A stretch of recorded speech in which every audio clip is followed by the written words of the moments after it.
गोरखपुर नाम के गांव में एक छोटा सा 2 मंजिला मकान था। उस मंजिल के मालिक का नाम भूपति था। भूपति पूरे गांव में मशहूर एक नंबर का माँ कंजूस और चोर बुद्धि वाला इंसान था। मुफ्त में कुछ भी मिले तो उसे ना छोड़ने की लालच रखने वाला बहुत ही लालची किस्म का बंदा था। कम किराए में दोनों को झांसा देकर उसने अपने घर के ऊपर मंजिली वाले छोटे से कमरे में 2 आईटी कर्मचारी बैचलर राहुल और विक्रम को किराए पर दे दिया। राहुल और विक्रम बहुत ही सीधे साधे सलीके वाले लड़के थे। वे रोज ऑफिस में थक कर आते और अपने कमरे में खुद ही तरह तरह के स्वादिष्ट व्यंजन बनाकर खाते हुए शांति से जिंदगी गुजारते। लेकिन मकान मालिक भूपति की एक भयंकर आदत थी। रोजाना रात को जब बैचलर राहुल और विक्रम मेहनत से गर्मा गर्म चिकन करी, मटन फ्राई, घी चावल, पनीर बटर मसाला या गुलाब जामुन जैसी चीजें बनाते तो वह उनके अनजाने में दबे पाव बिल्ली की तरह ऊपर आकर चुरा कर खा जाता।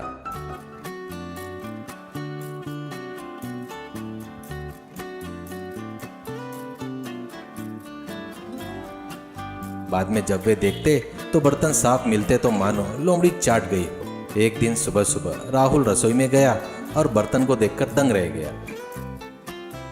विक्रम, अरे विक्रम, जल्दी आकर देख यहाँ पर क्या हुआ है। यार ये क्या है यार, हमने इतनी मेहनत और चाव से जो चिकन करी बनाई थी उसका पूरा बर्तन खाली है। नीचे कम से कम एक छोटा सा चिकन का टुकड़ा या थोड़ी सी ग्रेवी भी नहीं है। यार हमारे कमरे में आधी रात को कोई भूत आते हैं क्या रे? कोई भूत नहीं है राहुल, उस भूत का नाम है भूपति, हमारा मकान मालिक। रोज जब हम नहीं होते हैं तो चुपके से कुंडली खोलकर अंदर आता है और हमारा सारा खाना पेट भरकर खा जाता है और खाली बर्तन छोड़कर चला जाता है। इसकी लालच की भी कोई हद है। हर रोज अपने पैसों से राशन लाकर मेहनत से पकाते हैं और एक कंजूस मुफ्त में बिरयानी और चिकन दबा रहा है। विक्रम, इसको किसी भी तरह सबक सिखाना ही पड़ेगा। अगर ऐसे ही छोड़ दिया तो ये हमें ही खा जाएगा। वैसे भी कल रात ही हमारा बड़ा गैस सिलेंडर खत्म हो चुका है। ऑनलाइन नया सिलेंडर बुक किया है तो उसने कहा है कि घर पहुंचने में कम से कम 3 दिन लगेंगे। अब चाय पीना या रात को खाना बनाने के लिए गैस नहीं है, अब क्या करेंगे? राहुल, मेरे पास एक जबरदस्त प्लान है रे। जब ये बड़ा सिलेंडर किचन में नहीं होगा तो मकान मालिक हमारी तरफ देखेगा भी नहीं। हम अभी बाजार चलते हैं और सड़क किनारे 500 में मिलने वाला छोटा सिंगल बर्नर सिलेंडर स्टोव खरीद लेते हैं। और बहुत छोटा होता है यार, उसे बिना किसी नज़र में आए लाकर अपने बिस्तर के नीचे छुपा देंगे। जब भी हमें ज़रूरत होगी गुप्त रूप से 5 मिनट में मैगी, चाय या अंडे उबाल कर खा लेंगे। उस मकान मालिक को पता नहीं चलेगा हमारे पास ये छोटा सिलेंडर है करके। अरे वाह यार, क्या आइडिया दिया है विक्रम तुमने। तुम तो सुपरस्टार हो यार। चलो बिना किसी देर किए तुरंत बाजार जाकर छोटा सिलेंडर खरीद लेते हैं। योजना के मुताबिक दोनों तुरंत बाजार गए। वहाँ सड़क किनारे लाल रंग में चमकता हुआ एक छोटा सिंगल बर्नर सिलेंडर स्टोव 500 रुपए देकर खरीद लिया। बिना किसी को शक हुए उसे अपने कमरे के बिस्तर के नीचे बेहद गुप्त तरीके से छिपा दिया। उसी रात को 12 बज चुके थे। पूरा गांव शांति से सो रहा था। मकान मालिक भूपति अपने कमरे में बिस्तर पर लेटा हुआ था, लेकिन उसके पेट में चूहे कूद रहे थे। भूख की आग जल रही थी। भूपति उठकर बैठा और घड़ी की तरफ देखा। अरे बाप रे, रात के 1 बज गया है। ऊपर में रहने वाले बैचलर गधों ने आज क्या स्पेशल बनाया होगा। उनके पास सालन की खुशबू मेरी नाक तक आ रही है। चुपके से ऊपर जाता हूँ, उनके सोने के बाद मेज पर पेट भरकर खाना खा जाऊंगा। भूपति बिल्ली की चाल से दबे पाव ऊपर की मंजिल पर गया। राहुल और विक्रम दिन भर ऑफिस में काम करके थके हारे गहरी नींद में खर्राटे ले रहे थे। भूपति मुस्कुराते हुए किचन में आया, लेकिन वहां प्लेटफॉर्म पर देखते ही उसकी धड़कनें रुक सी गई। बड़ा गैस सिलेंडर वहां गायब था। हे भगवान, ये अच्छा मौका हाथ से छूट रहा है।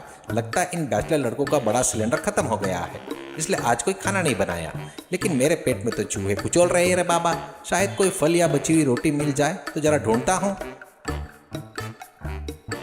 भूपति ने धीरे से राहुल के सोए हुए बिस्तर के नीचे हाथ डालकर टटोलना शुरू किया। बिस्तर के नीचे हाथ घुमाते ही भूपति के हाथ में एक ठंडी और भारी लोहे की चीज लगी। जब उसने उसे सावधानी से बाहर निकाला और चांदनी की रोशनी में देखा तो उसकी आंखें हैरानी से और लालच से फटी की फटी रह गई। अरे वाह, ये बैचलर तो मुझसे भी ज्यादा होशियार निकले। मुझसे बचने के लिए खाना बनाने के लिए एक छोटा सा सिंगल बर्नर सिलेंडर खरीदकर बिस्तर के नीचे छुपा रखा है। वाह, कितना प्यारा दिख रहा है यह छोटा सिलेंडर। लेकिन अगर इसे यहीं जलाऊंगा तो ये लोग जाग जाएंगे। चुपके से एक छोटे सिलेंडर को नीचे अपने कमरे में ले जाता हूँ। अपने कमरे में शांति से मुफ्त की गैस पर डोसा पूरी बनाकर पेट भरकर खाऊंगा। 1 रुपया खर्चा किए बिना काम हो जाएगा। भूपति उस छोटे सिलेंडर को उठाकर बिना कोई आहट किए नीचे अपने कमरे में ले आया। अपने कमरे में पहुंचकर उसने मुस्कुराते हुए उस छोटे सिंगल बर्नर सिलेंडर स्टोव को हॉल की मेज पर रख दिया। ये बैचलर तो मुझसे भी बड़े मक्खी चूस निकले। ये छोटा सिलेंडर तो बड़ा काम का है भाई।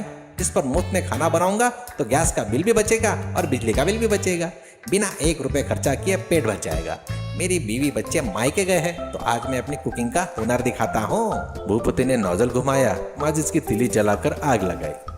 फुस-फुस करके एक छोटी सी लौ निकली। अरे छी, ये क्या इतनी छोटी सी आग निकल रही है? ये छोटी सी लौ पर खाना बनाऊंगा तो सुबह तक चाय भी नहीं उबलेगी। ऊपर से मुझे सख्त भूख लगी है। इसका कोई रेगुलेटर होगा ना? इसे जोर से घुमा देता हूँ तो अच्छी बड़ी आँच आएगी। खाना पकाना और टेक्नोलॉजी की जरा से भी समझ न रखने वाले उस कंजूस भूपति ने उस छोटे सिलेंडर के प्रेशर नोजल को छोड़ा और टेबल पर रखे स्क्रू ड्राइवर से उसे जोर से घुमा दिया। बस फिर क्या था, उस छोटे सिलेंडर के अंदर का गैस प्रेशर अचानक बेकाबू हो गया। शुरू करके लॉरी का टायर फटने जैसी भयंकर आवाज के साथ पूरे कमरे में गैस फैलने लगी। अरे बाप रे, ये क्या? लॉरी के टायर पंचर होने जैसी आवाज आ रही है। अरे रुको रे बाबा, रुको। उसने अपने दोनों हाथों से उस नोजल को बंद करने की कोशिश की, लेकिन तब तक लीक हुई गैस के पास जल रही माचिस की तीली के संपर्क में आ गई। पूरे गांव में सुनाई देने वाला एक बड़ा धमाका हुआ। वो छोटा सिंगल बर्नर सिलेंडर स्टोव किसी मिसाइल या रॉकेट की तरह हवा में उड़ गया। मेज के टुकड़े टुकड़े होकर हवा में उछल गए। कमरे के कीमती पर्दे और सोफे के पलक झपकते ही आग लग गई। पूरा कमरा काले धुएं से भर गया। भूपति के चेहरा पूरी तरह कालिक से काला हो गया। वह जोर जोर से चिल्लाने लगा। अरे बचाओ, अनर्थ हो गया, मेरा घर जल रहा है रे बाबा। सिलेंडर बम फट गया, मुझे बचाओ। उस बड़े धमाके की आवाज से ऊपर सो रहे राहुल विक्रम डर के मारे हड़बड़ाकर उठ बैठे। अरे विक्रम, ये कैसा धमाका है? भूकंप आया है क्या या पास में कोई बम फटा है? राहुल, आवाज नीचे मकान मालिक के कमरे से आई है। धुआं आ रहा है, जल्दी चलकर देखते हैं। दोनों भागते हुए नीचे आए और देखते हैं तो मकान मालिक भूपति के कमरे की खिड़की से घना काला धुआं बाहर निकल रहा था। भूपति का चेहरा कोयले जैसा काला पड़ चुका था। वो सांस न ले पाने के कारण तड़प रहा था। अरे मकान मालिक साहब, आपका चेहरा अचानक अमावस्या की रात जैसा काला कैसे हो गया? आपके कमरे में क्या हुआ सर? अरे राहुल विक्रम, पहले मुझे बचाओ रे, मेरा कमरा जल रहा है। उस प्लास्टिक की बाल्टी में पानी लाकर लेकर आओ रे। दोनों मिलकर बाल्टी और घड़ों से पानी लाकर भूपति के कमरे में डाला और आधा घंटा कड़ी मेहनत करके आग बुझा दी। तब तक आसपास के पड़ोसी भागते हुए वहां पर पहुंच गए। आग बुझाने के बाद सबने कमरे के अंदर देखा। कमरे का सोफा,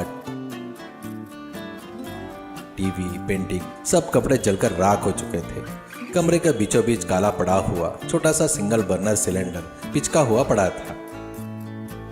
राहुल ने जैसे ही उसे देखा, गुस्से से चिल्लाते हुए बोला, अरे ये तो हमारे बिस्तर के नीचे छुपाया हुआ छोटा सिंगल स्टोव बर्नर है ना? मकान मालिक साहब, हमारे कमरे के पलंग के नीचे रखा है सिलेंडर आपके कमरे में कैसा आया? जवाब दीजिए। ओहो, मुझे अब समझ में आ गया राहुल। रोज हमारा खाना चुराने वाले इस मकान मालिक साहब आज हमारे छिपाए हुए छोटे सिलेंडर को चोरी से उठाकर ले आए और यहाँ खाना बनाने की कोशिश कर रहे थे। खाना बनाना तो आता नहीं, अपनी कंजूसी और गैस का प्रेशर बढ़ा दिया। इस छोटे से सिलेंडर ने यह हाल कर दिया। यह सुनते ही आसपास के सभी पड़ोसी ठाके मारकर हंसने लगे। वाह भूपति वाह, मुफ्त में बैचलर लड़कों का खाना खाना, गैस बचाने के चक्कर में इस छोटे से सिलेंडर से अपने लाखों रुपए का घर का सामान राख कर लिया। लालच की भी कोई सीमा होती है भाई। सिंगल बर्नर छोटा सिलेंडर, मकान मालिक का घर स्वाहा। कल सुबह के अखबार में यह हेडलाइन छपवानी चाहिए। भूपति घरे पछतावे में और शर्मिंदे से हाथ जोड़कर रोने लगा। राहुल विक्रम, मुझे माफ कर दो बेटा। मेरी इस कंजूसी और चोर बुद्धि की वजह से ये मेरी दुर्दशा हुई है। रोज तुम्हारा खाना चुराने की मुझे भगवान ने सही सजा दी है। मेरा घर जल गया, पूरे गांव के सामने मेरी इज्जत की नीलामी हो गई रे। कम से कम अब तो आपकी अक्ल ठिकाने आ गई मकान मालिक जी। दूसरों की चीजों पर नियत खराब करने का अंजाम यही होता है। भूपति ने उस दिन से अपनी चोर बुद्धि की आदत और कंजूसी पूरी तरह छोड़ दी और राहुल और विक्रम के साथ अच्छे से रहने लगा। उस छोटे से सिंगल बर्नर सिलेंडर के कारनामे ने पूरे गांव के लिए एक बड़ा सा सबक छोड़ दिया। सीख, कंजूसी, चोरी की भावना और मुफ्त में दूसरों के हक पर नजर रखने की आदत हमेशा इंसान को अपने ही विनाश का कारण बनती है। लालच का फल हमेशा बुरा होता है।